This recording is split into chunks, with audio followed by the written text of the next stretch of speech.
Ngayong araw guys, inumpisahan na nga pala namin na i-renovate ang aming camper van na si Lokbu. At syempre, para hindi na siya magmukhang pader na umaandar, pinalagyan na namin siya ng mga bagong bintana na luma na. At dahil 3 million followers na nga pala tayo guys, kaya nag-celebrate na nga rin pala kami kasama ang aming crazy itik na si Mingming. So ayun na nga guys, maraming wala nagtatanong, ano na nga ba ang update kay Lokbu? Bali din nila namin siya dito sa naglalatero kasi hindi namin kaya.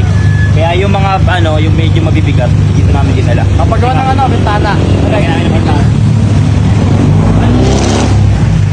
Yun sa mukhang pader guys oh. May bintana na siya.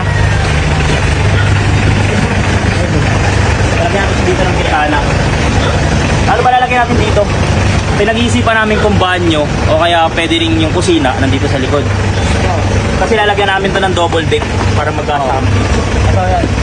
Tapos ito yung bali dyan sa mukhang pader masyado. Ito yung dating kami nga. Ayan. Yung aircon kasi niyan, yung pinaka... Takip na siya guys. Takip na siya. Condenser. Yung pinaka-condenser niya, pinagpaplanuhan namin kung ililipat pa namin. Tapos, ngayon guys, ito na yung update ngayon sa sirang gana.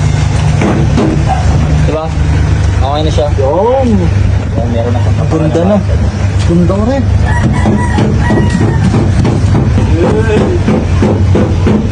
Ito yung look na guys oh. Yung pagka-lockbo pa rin siya. Ayan guys. Pero maaliwalas na guys. Hindi na siya parang horror house. Ayan o. Ito nga pala guys, yung salamin na ilalagay sa likod. Dito parang may sisilip pa rin eh. Ito yung salamin na ilalagay sa likod. Makalat na guys eh. Dito yan pre. Ayun o. Maaliwalas na dito guys. At ayun na nga guys, kinakailangan nga pala namin maghanap ng ilalagay naming salamin sa mga pinapagawa naming bintana. Kaya bumiyahe kami ngayon guys papunta sa Imus para mag-shopping sa bentahan ng mga surplus na mga pyesa ng sasakyan dito sa Imus. Bali na pagpasyahan nga pala namin guys na sliding door yung ikakabit naming bintana. At ayun nga guys, pagdating namin dito hindi nga kami nabigo dahil may nahanap agad kami dito binibenta na surplus na bintana na pinaglumaan ng L300. At ang kagandahan dito guys, parang bago pa talaga siya. Joke lang. Ayun o, medyo madumi-dumi lang siya guys pero hugasan lang natin yan.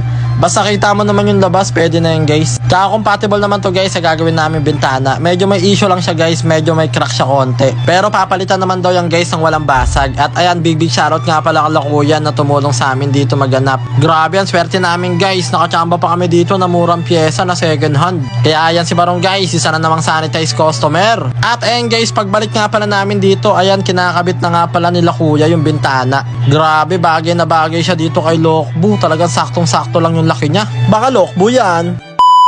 So ayun na nga guys, dahil 3 million followers na nga pala tayo mga kaitik, kaya ngayon magse-celebrate nga pala kami. Kaya bibili kami ngayon dito guys ng isang malaking cake na maliit lang, tapos papalagyan namin ng Happy 3 million followers Team Itik. Grabe, hindi namin unexpected guys na aabot kami sa 3 million followers. Kaya milyong salamat po sa Diyos at maraming salamat din sa inyo mga kaitik sa walang sawa niyong suporta. Kaya isang malaking big shoutout nga pala sa ating mga solid kaitik simula since day off. At ayun na nga guys, maya lang all goods na, tapos na nga palang gawin yung cake. Ayun o, Happy 3 million followers Team Itik. Grabe, nakakataba ng pusod. At ayun nga guys, pag uwi nga pala namin ay syempre gagawan din namin ng cake si Mingming dahil bawal nga pala siya sa matatamis dahil mataas ang kanyang sugar. Syempre baka magtampo na naman si Mingming, kaya ayan, ginawa na lang namin siya ng cake na pwede sa kanya. At ayun guys, syempre nilagyan na rin natin yan ng kandila na number 3. Kaya talaga matutuwa si Mingming dito sa cake niya guys. At syempre, sinindihan na agad natin yung cake para i-blow na agad ni Mingming.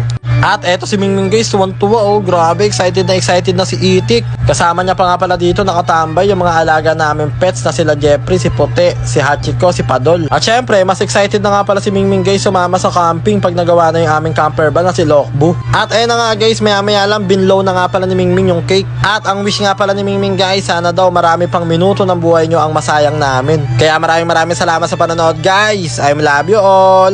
Mwah!